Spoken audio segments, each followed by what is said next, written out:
Assalamualaikum everyone. Welcome back to my channel. আশা করি সবাই ভালো আছেন। আজকের ভিডিওতে থাকছে ওয়াল প্লেট হ্যাঙ্গিং। সুপারি পাতার প্লেট কিভাবে সহজেই পেইন্ট করে বিভিন্ন ধরনের ডিজাইন করা যায় এবং পাশাপাশি এটিকে ওয়ালে হ্যাং করার সকল টিপস অ্যান্ড ট্রিক্স থাকছে আজকের ভিডিওতে এবং এর সাথে থাকছে ওয়াল প্লেটগুলো দিয়ে একটি কর্নার ডেকোর আইডিয়া। সো একদম কথা না বাড়িয়ে ভিডিও স্টার্ট করা যাক। প্রথমে আমি নিয়েছি সুপারি পাতার প্লেটগুলো আমি নিয়েছি ফেসবুক পেজ পরিণীতার রং থেকে। এগুলো সাইজ অনুযায়ী মূলত প্রাইস ভ্যারি করে। আমি এখানে 10 ইঞ্চি রাউন্ড প্লেট ব্যবহার করছি। পেজটিতে আপনারা বিভিন্ন শেপ ও সাইজের প্লেট পেয়ে যাবেন। ডিজাইন করার জন্য নিয়েছি স্টেন্সিলটি আমি নিয়েছি Facebook page SR string art and craft থেকে। এখানে আপনারা বিভিন্ন ডিজাইন ও শেপের স্টেন্সিল পেয়ে যাবেন। আপনারা আপনাদের পছন্দ অনুযায়ী কাস্টমাইজ করেও স্টেন্সিল নিতে পারবেন। এবার প্লেটকে পেইন্ট করে নিচ্ছি, যার জন্য প্রথমে বেস হিসেবে ব্যবহার করছি জেসো আপনারা যে কোনো আর্ট স্টেশনারি শপগুলোতে পেয়ে যাবেন। জেসো ব্যবহার করলে কাজের ফিনিশিং অনেক ভালো হয়। যদি আপনাদের কাছে জেসো অ্যাভেলেবেল না থাকে তবে আপনারা হোয়াইট অ্যাক্রিলিক কালারও ব্যবহার করতে পারেন। অলরাইট, আমাদের জেসো অ্যাপ্লাই করা হয়ে গেছে। এবার এটি কমপ্লিটলি ড্রাই হওয়ার পর আমরা কালার করে নিব। কালার হিসেবে আমি ব্যবহার করছি রেড অ্যাক্রিলিক কালার। আপনারা আপনাদের পছন্দ অনুযায়ী যে কোনো কালার ব্যবহার করতে পারেন। কালার ড্রাই হয়ে যাওয়ার পর স্টেন্সিলিং করব। স্টেন্সিলটিকে সাইডে কাট করে নিয়েছি যাতে প্লেটে সহজে এটি সেট করা যায়। এবার মাস্কিং টেপ দিয়ে প্লেটে স্টেন্সিলটিকে স্টিক করে নিচ্ছি যাতে করে কালার করার সময় এটি স্টেবল থাকে। আদারওয়াইজ স্টেন্সিলের ডিজাইন একদমই নষ্ট হয়ে যাওয়ার চান্স থাকে। কালার করার জন্য আমি ইউজ করছি স্টেন্সিল ব্রাশ। এগুলো আপনারা সেট হিসেবেও নিতে পারেন অথবা সিঙ্গেলও নিতে পারেন। স্টেন্সিলের উপর ব্রাশকে এভাবে রাউন্ড করে ঘুরিয়ে স্টেন্সিলিং করতে হবে, আদারওয়াইজ ডিজাইন নষ্ট হয়ে যেতে পারে।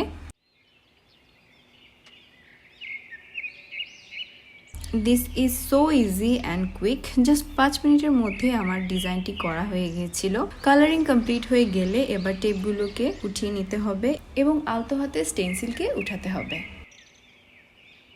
স্টেন্সিলের কালার কমপ্লিটলি ড্রাই হয়ে গেলে সিল করার জন্য গ্লু ইউজ করছি। আপনারা এখানে যে কোনো ধরনের গ্লু ব্যবহার করতে পারেন। আমি এখানে হোমমেড মটপচ গ্লু ব্যবহার করেছি। একইভাবে আরেকটি সুপারি পাতার প্লেটে আমি জেসো অ্যাপ্লাই করে নিয়েছি। এবার এতে ব্ল্যাক অ্যাক্রিলিক কালার করে নিচ্ছি।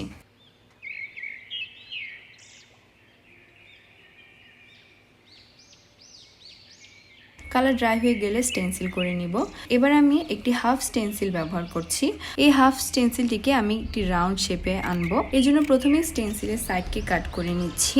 প্লেটের এক পাশে এভাবে এটিকে বসিয়ে দিচ্ছি এবং এতে মাস্কিং টেপ লাগিয়ে নিব। কালার হিসেবে ব্যবহার করছি গোল্ড অ্যাক্রিলিক কালার। একইভাবে স্টেন্সিল ব্রাশ দিয়ে কালার করে নিচ্ছি।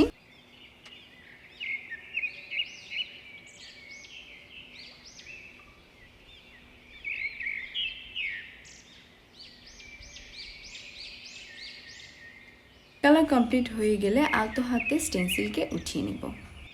এবার অপর পাশে ডিজাইনের প্যাটার্ন অনুযায়ী স্টেন্সিলটিকে বসাতে হবে। এই কাজটি একটু কেয়ারফুলি করতে হবে। অলওয়েজ রিমেম্বার, স্টেন্সিল একবার ব্যবহার করার পর প্রপারলি ক্লিন করে দ্বিতীয়বার ব্যবহার করতে হবে, আদারওয়াইজ ডিজাইন নষ্ট হয়ে যাওয়ার একটি চান্স থাকে। কালার করা হয়ে গেলে এবার স্টেন্সিলকে উঠিয়ে নিচ্ছি। এবার যেসব জায়গায় কালার ইভেনলি ব্লেন্ড হয়নি সেখানে 0 নাম্বার ব্রাশের সাহায্যে কালার করে নিচ্ছি। অলরাইট, কালার কমপ্লিটলি ড্রাই হয়ে গেলে এবার গ্লু লাগিয়ে নিচ্ছি কালারকে সিল করার জন্য।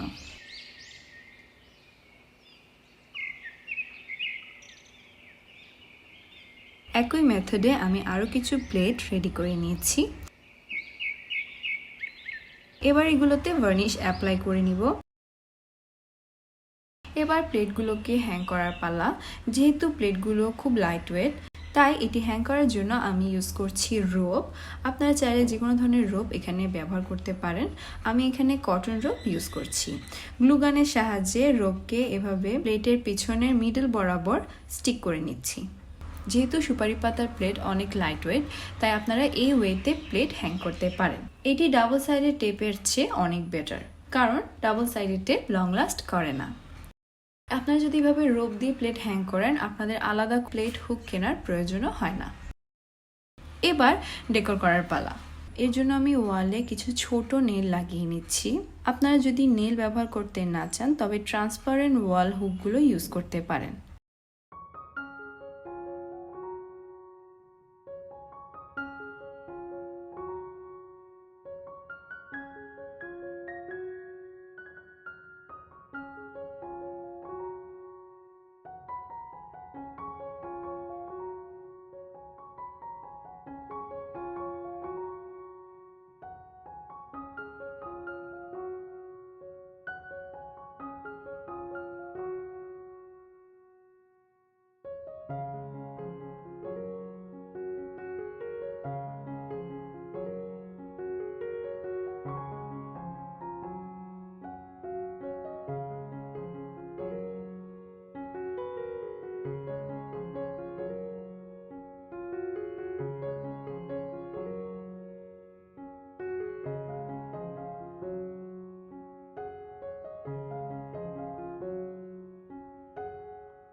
So that is it for today's video. I hope ভিডিওটি আপনাদের ভালো লেগেছে।